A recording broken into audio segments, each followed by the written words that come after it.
The widow did not step off the stagecoach like a woman coming to meet her husband. She stepped down like a woman entering a courtroom. One hand held the rail. The other held the shoulder of a boy trying very hard not to look afraid. A little girl came next, clutching a rag doll with one button eye and mud on its hem. Behind them, the driver lowered a narrow, ironbound survey chest so heavy it made every man outside the depot turn his head. Elias Ward had expected one woman. He got 2 children, 3 trunks, and a locked box that looked like it had survived a war. The town of Mercy Gap went quiet, in that hungry way small towns go quiet when they smell someone else's shame. Elias could feel every eye on his worn coat, his patched gloves, his horse team waiting by the hitch rail. He was 35, but 8 winters alone on a failing Wyoming ranch had carved 10 extra years into his face. The woman looked him over once, not gently, not cruelly, just carefully, the way a person studies a bridge before deciding whether it will hold. "Mr. Ward?" "Yes, ma'am." "My name is Miriam Hale. This is Jonah. This is Lottie." The boy stared at Elias as if Elias had personally murdered every good thing in his life. The little girl hid behind Miriam's skirt. The survey chest sat between them like a 4th passenger with secrets of its own. Miriam's voice did not tremble. "Before you take my hand, I need to hear you say it in front of witnesses. If you marry me, these children are not boarders. They are not charity. They are not cargo I brought by accident. They are yours to protect as much as mine." A few men outside the freight office shifted their weight. Someone almost laughed, then thought better of it. Elias looked at the boy, then at the girl, then at the locked chest. He had written to a marriage bureau because silence was eating him alive. He had not written for a family. But there they were, and every lonely year behind him suddenly felt less frightening than the promise standing in front of him. So Elias took off his hat. "I say it here," he told her. "If you come to my place, they come as my children." Miriam studied him another second. Then she nodded once. "Good. Then help me load my husband's chest." That was the first time Elias heard about the dead man. It would not be the last. 8 months earlier, Elias had not believed a life could get quieter and still not be peaceful. His ranch lay 21 miles north of Mercy Gap, tucked under a line of black ridges where the wind never seemed to finish speaking. He owned 280 acres on paper, but most days it felt like he owned a long list of chores that had learned how to bleed. The barn roof sagged on the east side. The south fence leaned so badly cattle had begun treating it like a suggestion. He had 53 head left from a herd that should have been 3 times that size. A spring-fed draw ran through the property, but the water slowed every summer and froze mean every winter. The land was not dead. That was the cruel part. It always looked one good season away from becoming what Elias had dreamed when he first signed the deed. One good calving season, one good hay cutting, one good price at market, one clean year without sickness, hail, flood, wolves, or debt. But the West did not hand out clean years. It handed out tests and called them weather. Most evenings Elias ate beans standing by the stove because sitting at the table made the empty chair too noticeable. He had built that table for 2 when he was 27, and still believed hard work naturally led somewhere. By 35, he had stopped believing in natural progress. Progress was something men with cash accounts and hired crews talked about, while smaller men patched the same gate every spring. The notice from the bank had arrived in November. $286 due by the 1st of September, or foreclosure proceedings would begin. Elias kept the paper folded under a tin cup on the shelf, as if pinning it down could keep the words from moving. Then, in December, he saw the advertisement printed in a Kansas City weekly paper 3 weeks old. Prairie Hearth Correspondence Bureau. Respectable widows and women of good character seeking honest Western households. He laughed when he read it. It was the kind of laugh that sounded enough like grief to shame him. A wife by correspondence. A stranger carried across the country by postage and desperation. It felt absurd, shameful, and practical all at once, which made it hard to dismiss. The next day, he read the advertisement again. The day after that, he set out writing paper. The first letter took him most of the night.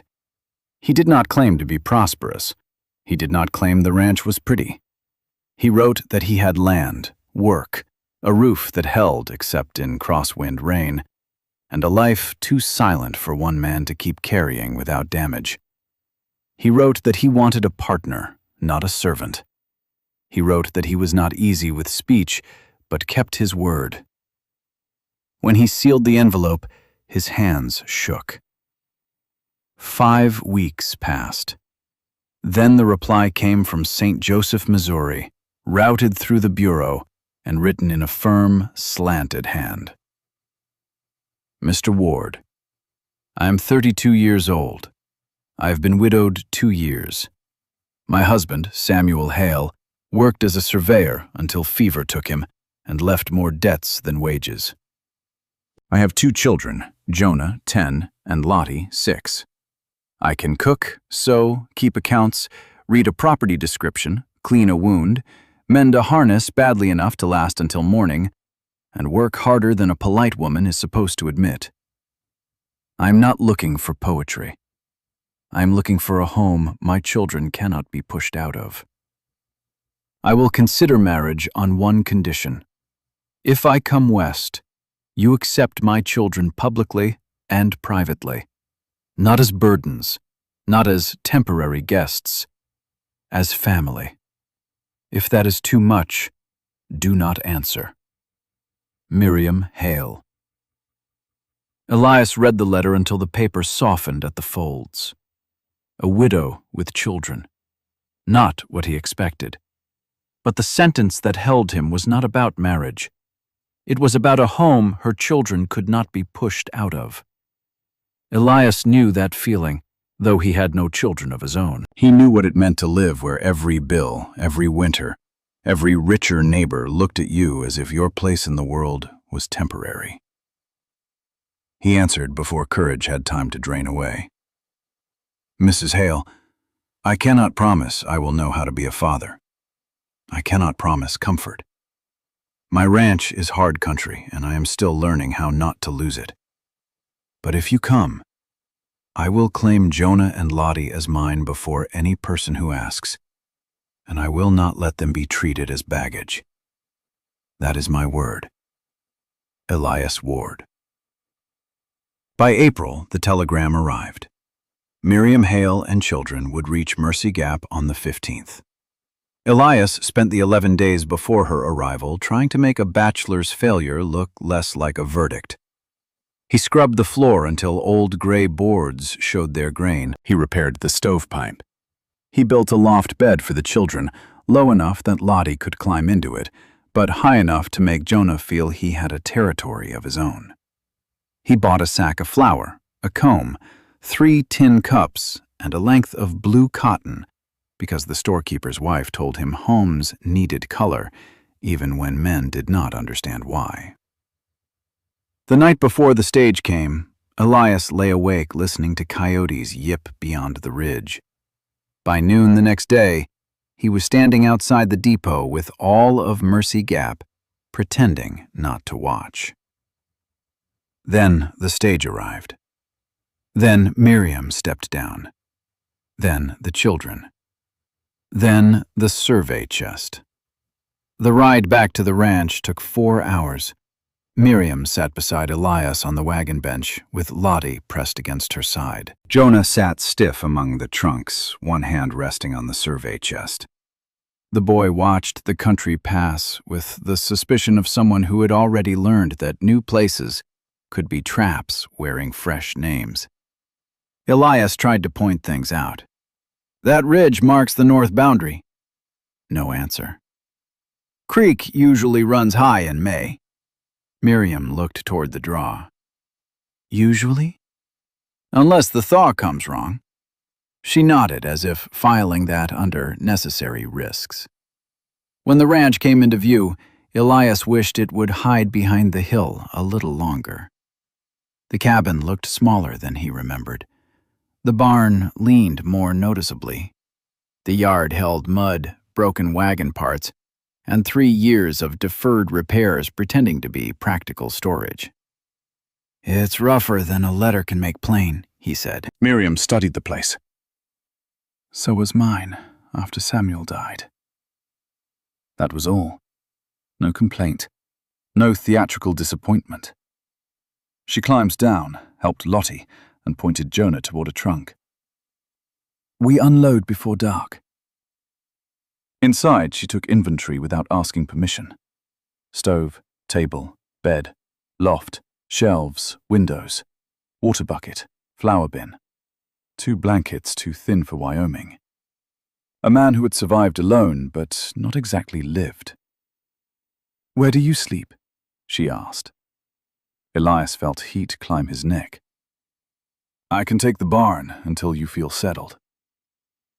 "Do you plan to make a habit of foolishness?" He blinked. Miriam set a pot on the table. "The barn is damp.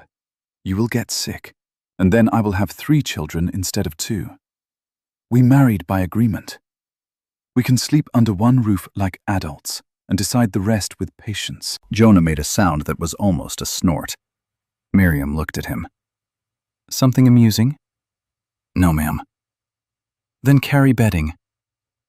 By supper, the cabin already felt like someone had opened a shutter inside it. Miriam made biscuits from supplies Elias had owned for months but never turned into anything edible. Lottie placed her rag doll on the table as if it needed a seat. Jonah refused help, refused conversation, and refused to look impressed by anything except the rifle above the door. After the children slept, Miriam sat across from Elias in lamplight. "There are things we should settle." Elias nodded. "I figured." "My children come first." "They should." "If Jonah is rude, do not mistake it for hatred. He is angry at loss. There is a difference." "I know the difference." "Do you?" The question was not sharp. It was worse. It was honest. Elias looked toward the loft where Jonah lay awake, pretending not to listen. "I know some of it," he said. "Enough not to punish a boy for being scared." Miriam's expression softened by the smallest measure. "Good." Then Elias looked at the survey chest sitting near the wall. "And that?" "My husband's field chest." "What is in it?" "Work papers, instruments, things I was not ready to sell and not ready to open." "Do you want it stored?" "No," she said. "I want it where I can see it." Elias did not ask more. In the first weeks, nothing about their arrangement felt natural, which was different from feeling wrong. They moved around one another like people learning the edges of a room in the dark. Miriam took hold of the house because a house under her hand had no choice but to become orderly. Elias took hold of the ranch because work was the only language he could speak without stumbling. Lottie followed chickens, named rocks, and asked whether mountains slept. She was timid until animals were involved, then fearless in a way that made Elias's stomach tighten. He carved her a small wooden fox and left it near her cup. She did not thank him, but the next day, The fox sat beside the rag doll, in a nest of cloth. Jonah shadowed Elias from a distance. If Elias repaired a gate, Jonah watched from the woodpile. If Elias cleaned tack, Jonah found a reason to sort nails nearby. If Elias brought in a calf, Jonah stood at the barn door with his arms crossed and his face set against interest. One morning, Elias found him poking at a skittish heifer with a switch. "Don't." Jonah poked again. Elias walked over, took the switch, and snapped it across his knee. The boy's eyes flashed. "You are not my father." "No," Elias said. "Your father was Samuel Hale. I won't steal his name from you." That threw the boy off more than anger would have. "But your mother asked me to guard you like family. I agreed. On this ranch, family does not torment frightened animals. Do you understand?" Jonah breathed hard through his nose. Then he nodded once and stormed away. Miriam had seen it from the doorway. "Most men would have made that about respect," she said. "It was about the heifer." "No," she said. "It was about grief." Elias looked at the broken switch in his hand and understood she was right. Mercy Gap noticed the new family with the cruel patience of people starved for entertainment. The first trip to town made that clear. They needed seed, coffee, nails, and a winter ledger Elias could not afford, but Miriam insisted they needed, because a ranch without honest numbers was just a prayer with cattle. Jonah and Lottie rode in the wagon. Miriam wore her gray travel dress, mended so cleanly the patches looked deliberate. Inside Pritchard's mercantile, conversation died by inches. Pritchard himself looked over the counter at the children. "So Ward got himself more household than he advertised for." Elias stiffened. Miriam placed a list on the counter. "We need flour, coffee, lamp oil, 2 pounds of salt, and enough nails to close a south fence that has been neglected too long." Pritchard smiled thinly. "You learned the state of his fences already?" "I have eyes." Someone near the stove laughed. Pritchard's wife came from the back and looked at Lottie. "Sweet child, shame to drag little ones so far for a stranger's ranch." Miriam's hand tightened on the counter. Elias leaned forward. "They're not dragged. They're with us." "Of course," Pritchard said. "No offense meant." "Then practice speaking without it." That silenced the store. Outside, Jonah looked at Elias as if forced to reconsider him against his will. But the person who watched most carefully was not in the store. Virgil Kane stood across the street beside a polished black horse, wearing a coat too fine for mud, and an expression that made everything he saw into a calculation. He owned the XK spread west of Mercy Gap, nearly 4,000 acres, 2 crews, and most of the county's good grass by purchase, pressure, or patience. He had wanted Elias's draw for 3 years because it sat where 2 seasonal water routes joined before cutting south toward Kane's cattle. Kane crossed the street as Elias loaded supplies. "Ward?" "Kane." The cattleman tipped his hat toward Miriam without warmth. "Ma'am, heard you came a long way." "I did." "Hope he told you what you married into." "He told me the truth." Kane's mouth twitched. "Then he's improved." Jonah's fists balled. Elias stepped between Kane and the wagon. "You need something?" "Same thing I always need. Common sense. You have a weak herd, a banknote, and now mouths to feed. My offer still stands." Miriam looked at Elias. "Offer?" "To buy my place." "Buy is generous," Kane said. "Rescue, maybe. The man is drowning in land he can't use." Miriam climbed onto the wagon seat. Then he is still above water. Elias almost smiled. Kane did not. May came dry. June came drier. By July, the grasshoppers arrived in a living sheet that made the earth seem to move. They chewed the garden Miriam had nursed from seed, stripped leaves from bean vines, and left stalks standing like little brown bones. Lottie cried over the ruined pumpkins. Jonah spent an entire afternoon beating at insects with a burlap sack until exhaustion turned fury into silence. The draw shrank to a thread. Elias moved cattle to higher pasture and counted ribs. Miriam measured flour. The banknote waited on the shelf, no less patient than Kane.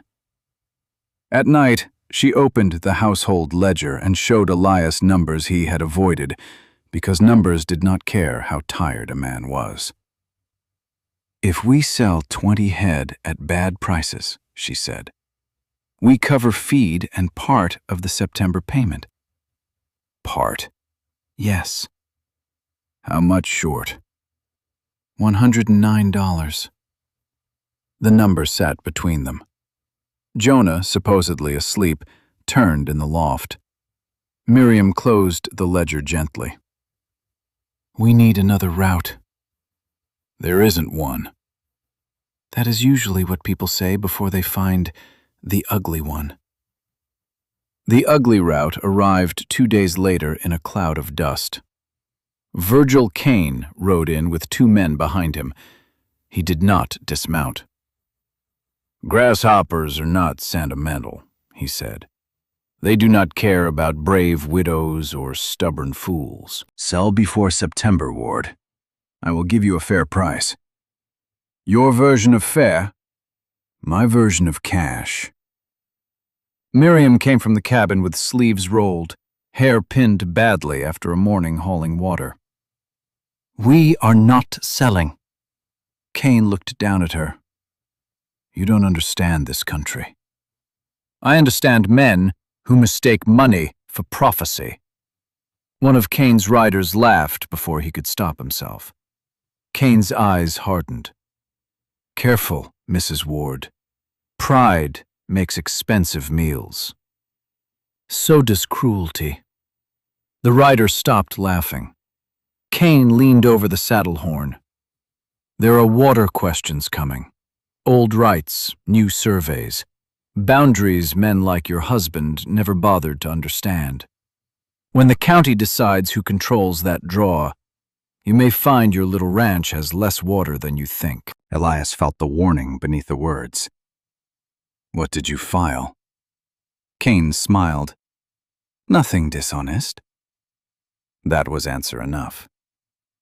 After he left, Miriam stood very still.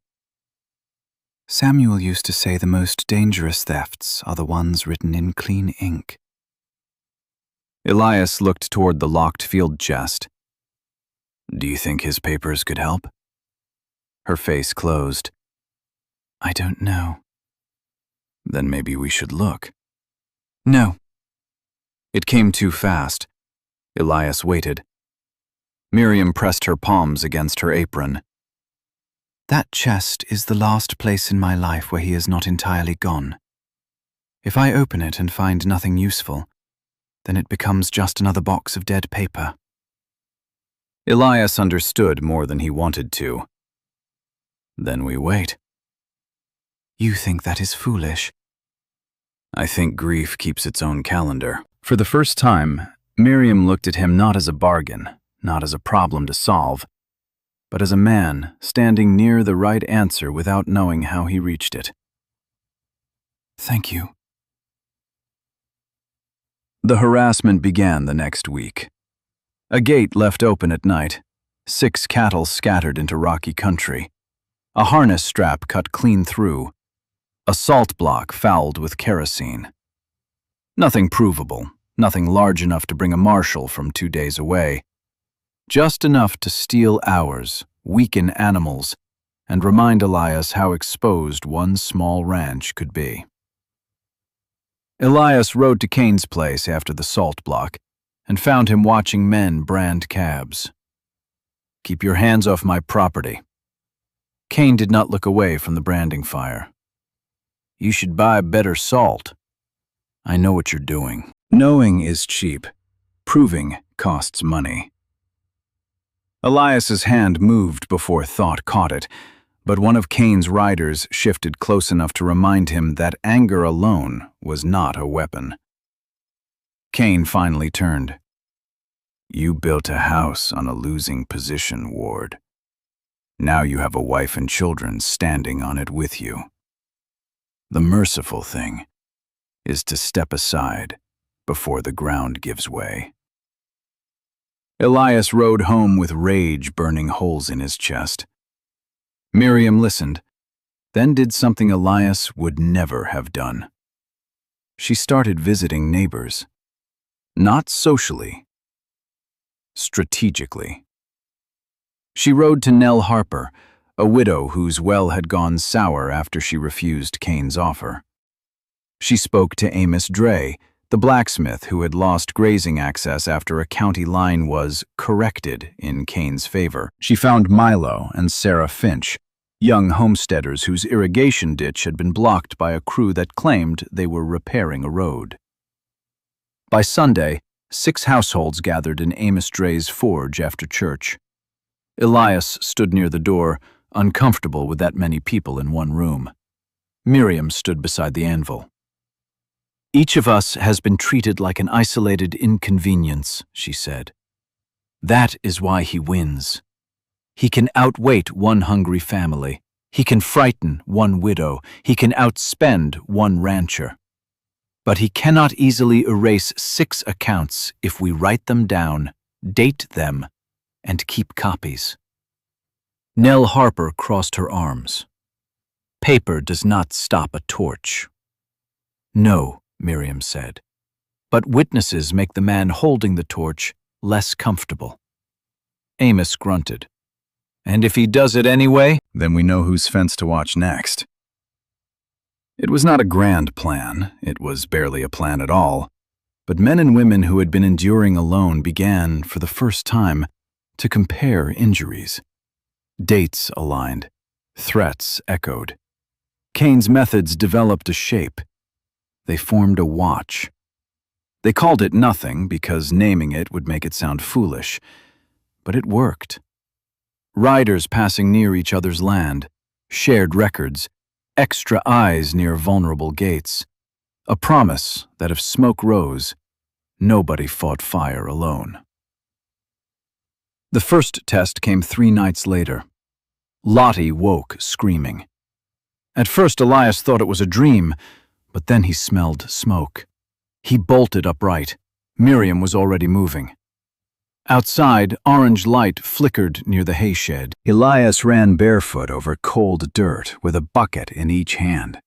Jonah followed before anyone could stop him. The fire had caught along the shed's west wall, small but hungry, feeding on dry boards and loose hay. Elias kicked burning hay aside, burned his palm on a latch, and shouted for Jonah to stay back. The boy ignored him and dragged a wet horse blanket from the trough, throwing it over the low flames with a strength born from terror. By the time Amos and Milo arrived, the fire was beaten down. In the mud behind the shed, Miriam found boot tracks and a dropped match tin bearing the mark of Kane's supply store. It was not enough for court. It was enough for everyone else. Jonah stood in the gray light, ash on his face. Was it him? Elias looked at Miriam, then at the boy. Yes. Then why can't we do anything? Because money had a longer arm than justice. Because law arrived late to places where rich men rode fast. Because a boy deserved a better world than the one standing around him. Elias said none of that. We are doing something, he answered. We're staying. Jonah's mouth tightened, but he did not argue. In August, the county surveyor arrived. He came with Kane, 2 riders, and a leather tube of papers. He measured along the draw, took notes, ignored Miriam's questions, and finally declared in a bored voice that preliminary findings suggested the main seasonal watercourse entered Kane land before crossing Ward acreage, making Kane's diversion claim plausible.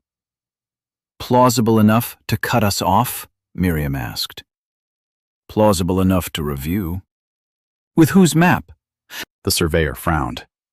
"The current one." "Current does not mean correct," Kane smiled. "There she is again, teaching men their trades." Miriam's face went pale with anger, but her voice stayed level. "My husband was a territorial surveyor." "And he's dead," Kane said softly. Elias moved then, not with a fist, with his whole body between Kane and Miriam. Kane's riders reached for weapons. Amos, who had ridden in behind the survey party, rested one hand on his shotgun. For 10 seconds, nobody breathed. Then Kane laughed. "September 1st, he told Elias. "Banknote first, water ruling after. You are running out of calendar." He rode away. That night, Miriam took the key to Samuel Hale's field chest from a seam inside Lottie's rag doll. Elias watched without speaking. Lottie stood near the table, eyes wide. "Papa said the doll should keep it until Mama was ready." Miriam pressed the key into the lock. It stuck. For one horrible second, Elias thought the thing would not open, that the moment would embarrass them all. Then the lock clicked. Inside lay brass instruments wrapped in flannel, notebooks bound with string, folded maps, pencils worn to nubs, and a small leather journal darkened by years of handling. Miriam touched the journal, as if touching a face. She read for an hour. At first, nothing changed. Her expression remained careful, guarded, professional. Then she stopped on a page and did not move. "What?" Elias asked. She turned the book so he could see. Samuel's neat handwriting filled the page, dated 9 years earlier. "Black ash draw, surveyed by chain and compass. Main channel misdrawn on prior county copy by approximately 312 yards west. Spring source rises on Ward parcel before southward run. Easement historically shared by first 6 claims. Any exclusive diversion would contradict original water pattern and settlement filing." Elias stared at the words. Miriam whispered, "He surveyed this valley." "Can that stop Kane?" "It can wound him." "Can it save us?" She looked up. "Only if we get it filed before the ruling." The Territorial Land Office was in Cheyenne, 5 days hard riding if weather held. The ruling hearing in Mercy Gap was 9 days away. The bank payment was due in 11. They had old notes, but old notes were only paper until someone with authority made them record. Elias wanted to go alone. Miriam refused before he finished suggesting it. "You cannot explain Samuel's notation. I can carry a map." "Maps do not speak for themselves when men are paid not to listen." "The children need you." "The children need this ranch." Jonah stood in the doorway. "I'll watch Lottie." "No," Miriam said. "I can." Elias looked at him. The boy seemed taller in that moment, not because he had grown, but because fear had stopped making him small. "Nell can stay here," Elias said. "Amos can check the place. Jonah can help." Miriam's eyes moved from Elias to her son. 3 days ago you hated this ranch," she said. Jonah looked at the open chest. "No, I hated needing it." No one knew what to say to that. They left before dawn. The ride to Cheyenne was a punishment. Wind cut across open country. Rain found them on the second night, and turned the road to black paste. Miriam rode with Samuel's maps wrapped inside oilcloth under her coat, refusing to let Elias carry them even when her hands went numb. At camp, they spoke in low voices because exhaustion had stripped away whatever distance remained. "Samuel would have liked you," Miriam said on the third night. Elias stirred the small fire. For marrying his wife through the mail? "For keeping your hands open when pride told you to close them." I have plenty of pride. "Yes, but it is learning manners." He smiled despite the cold. Did you love him? "Very much." The answer did not hurt the way Elias expected. It felt clean. True things had edges, but they did not always cut. Good, he said. Miriam looked at him. Good? A woman who crossed half the country for her children should have known love before hardship asked too much of her. She turned back to the fire. He would have wanted us safe. I think that is what I am starting to understand. Love does not always ask to be remembered in grief. Sometimes it asks to be carried into the next shelter. Elias said nothing for a while. Then he said, I'm glad you came. Miriam did not answer immediately. So am I. Cheyenne did not care that two desperate people had ridden through weather to save a valley. The land office smelled of ink, wool, and men who had learned to make urgency wait. A clerk tried to turn them away until Miriam opened Samuel's journal and asked whether the office routinely discarded the work of certified territorial surveyors. That got them seated. The deputy registrar, Henry Voss, had tired eyes and a precise beard.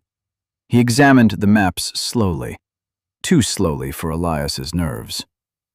Hale, Voss murmured. Samuel Hale. I know the name. Good field man. Annoyingly accurate. Miriam almost smiled. He would have enjoyed that description. These are not formal plats. No, field notes and working maps. Still, if his chain measurements matched landmarks, they may challenge the county copy. They do match. Voss looked over his spectacles. You know that? I helped copy his notes for 3 years. He taught me to read chain lines because he hated doing sums twice. For the first time, Voss looked at her as something other than a worried wife. He handed her a pencil. Show me. Miriam bent over the map. Her finger found ridges, ash stands, old claim markers, spring rise points, and notations Elias had not even noticed. She translated Samuel's shorthand into living country. Voss listened, then pulled a ledger from a shelf and compared entries. The office grew quieter around them. Finally, Voss sat back. Mrs. Ward, your husband's notes show a serious discrepancy in the county water map. Elias gripped the chair arm. Voss continued. I can certify these as supporting territorial evidence and telegraph Mercy Gap that the water ruling must be delayed pending review. Delayed? Elias asked. Miriam touched his arm. Delayed was not victory, but it was oxygen. Voss signed papers until his wrist cramped.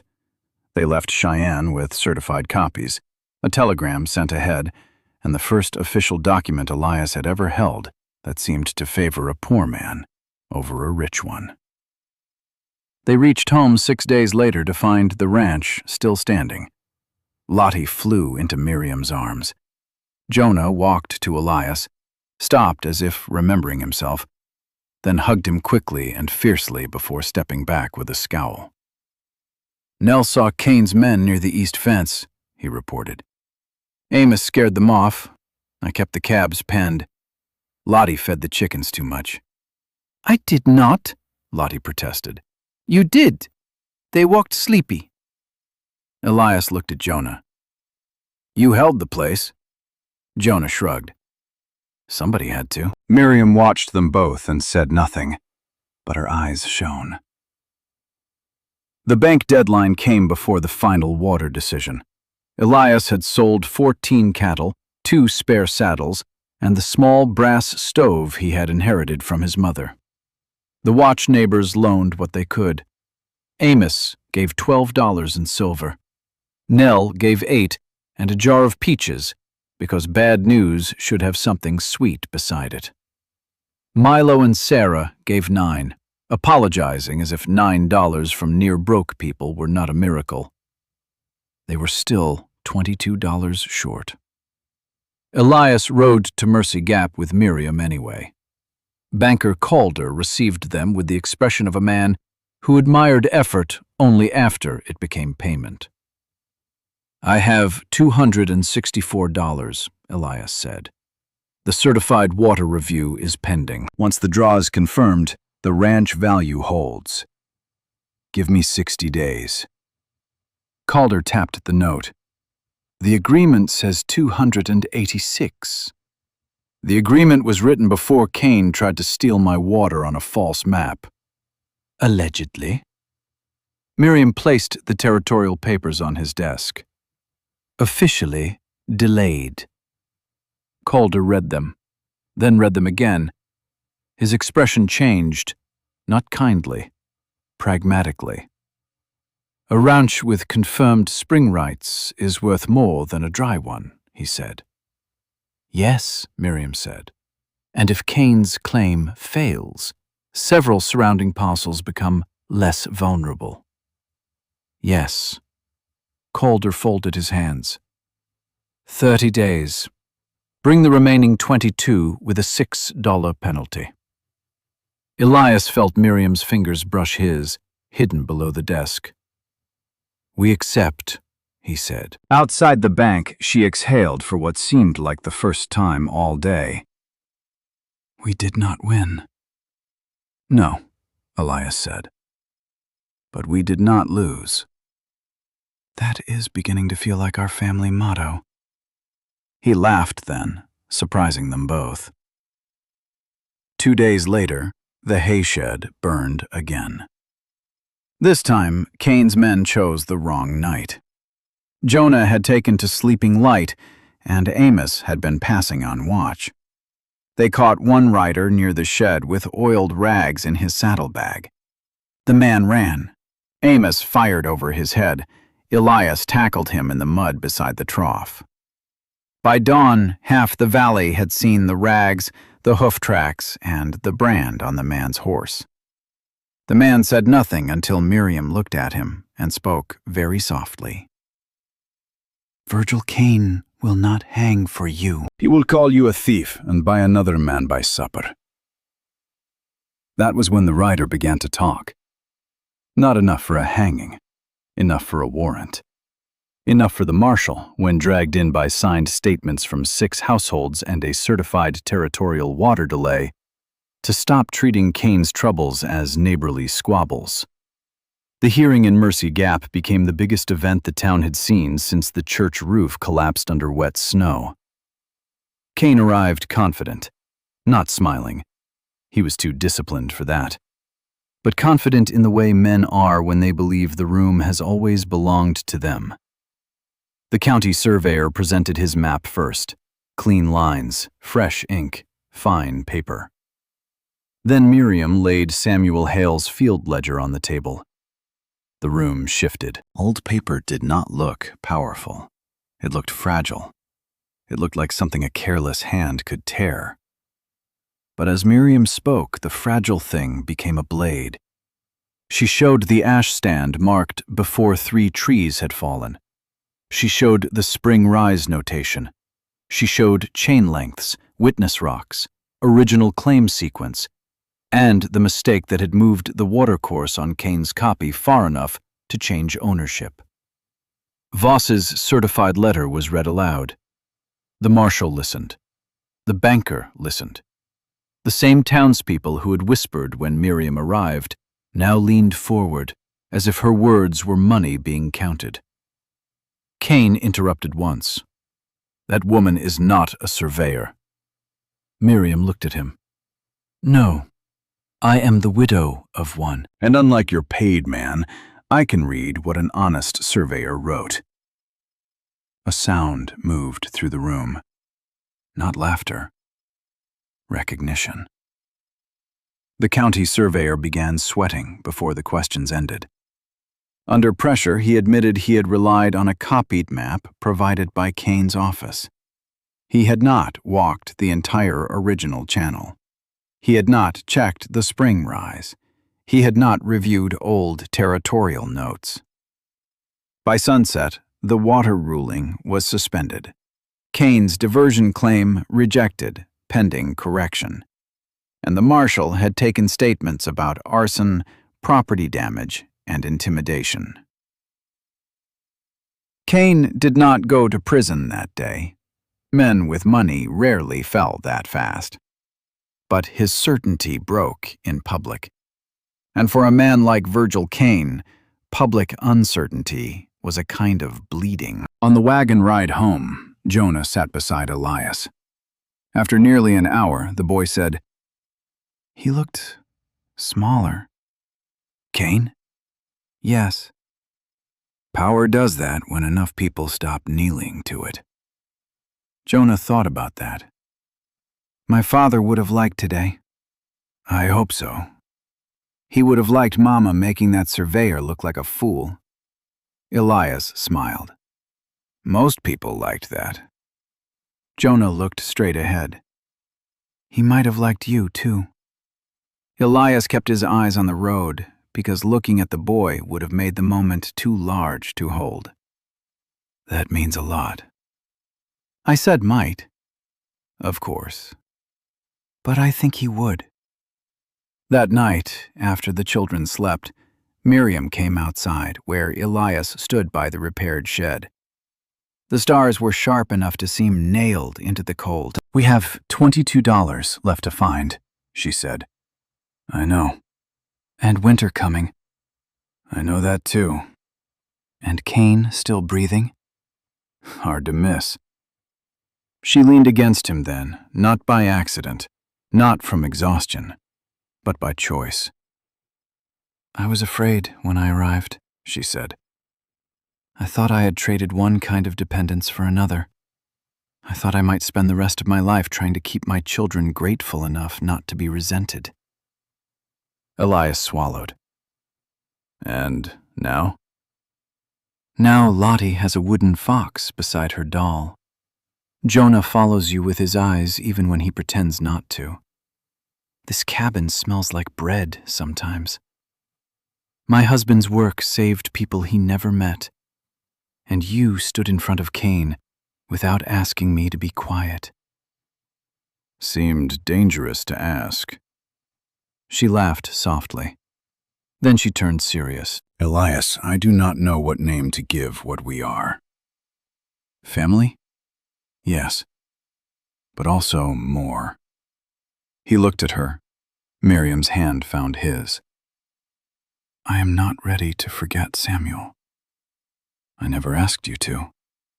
"I know. That is why I can say this." She lifted her face and kissed him, gentle but certain, like a door opening in a house that had been cold too long. Winter came hard.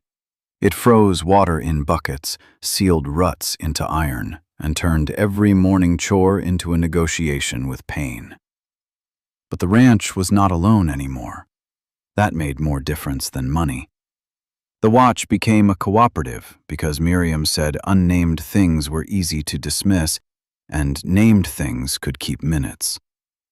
They called it the Black Ash Cooperative after the grove that marked the disputed draw. Amos kept repair tools moving from place to place. Nell organized food stores and emergency shelter. Milo and Sarah managed seed purchases so nobody paid freight alone. Elias coordinated livestock rotation across whichever parcels still had usable grass. Miriam kept the records. Every dollar, every hour, every favor, every incident. Not because neighbors should count kindness like debt, but because systems built by desperate people needed trust, and trust needed memory. In January, a blizzard buried Mercy Gap under 4 feet of snow and drove cattle against fences all through the valley.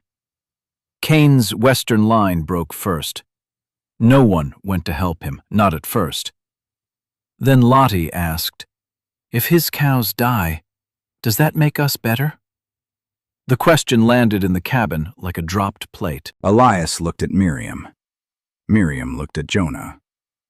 Jonah, to everyone's surprise, looked ashamed before anyone spoke. "Damn it," Elias said quietly. They saddled horses. Amos came. Nell's eldest son came. Milo came, with rope and a face full of reluctance. Together they drove Kane's trapped cattle out of a drifted wash before the animals froze or crushed one another. Kane watched from his porch, stunned into silence. When it was done, Elias rode close enough to be heard over the wind. "We did not come because you earned it." Kane's face darkened. Elias continued. "We came because we are trying to build a valley where a child does not have to ask whether mercy is weakness." Then he turned his horse and left. By spring, Kane's legal troubles had multiplied. His hired rider had changed his statement twice, then decided prison was worse than honesty. The county surveyor lost his position. Kane's creditors, smelling weakness, began calling notes. Land he had gathered for years became expensive to keep. He came to Elias in April, not proud, not humble either, just worn down. "I am selling the East Quarter," he said. Elias waited. "I expect you want to enjoy that." "No." Kane studied him. "You are a poor liar." "I enjoyed it yesterday. I'm done now." Kane almost smiled, then didn't. "The cooperative wants it?"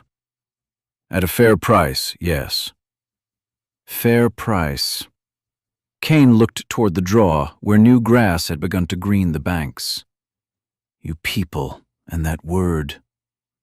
It scares you because it means other people get counted." For once, Kane had no answer. The cooperative bought the East Quarter over 5 years, with the bank holding a note Calder agreed to because confirmed water rights made the land solid security. No single family could have done it. Together, they could. The first summer under the cooperative changed Mercy Gap more than anyone expected. New families arrived because word traveled that north of town, small holders shared equipment, rotated grazing, and did not let widows bargain alone. Pritchard, sensing profit and respectability in the same direction, stopped sneering and started stocking better seed. The church opened its hall for meetings. The marshal made 2 more visits without being begged for months. Elias's ranch changed too. The barn roof was rebuilt straight. The south fence finally stood like a fence instead of a rumor. The herd grew from 39 surviving head to 61 by late summer. Not prosperity, not yet, but growth. Lottie learned to ride a pony named Button and insisted the disputed spring should be called Samuel's Rise. Nobody objected. Jonah grew lean and tall, with rope burns on his palms and less anger in his shoulders. He still corrected Elias whenever Elias tied a knot badly, which was often enough to keep the boy satisfied. One evening, Elias found him by the draw, staring at the water. "You all right?" Jonah nodded. "Thinking?" "About names." "What kind?" The boy kicked a pebble into the stream. "I am still Jonah Hale." "Yes.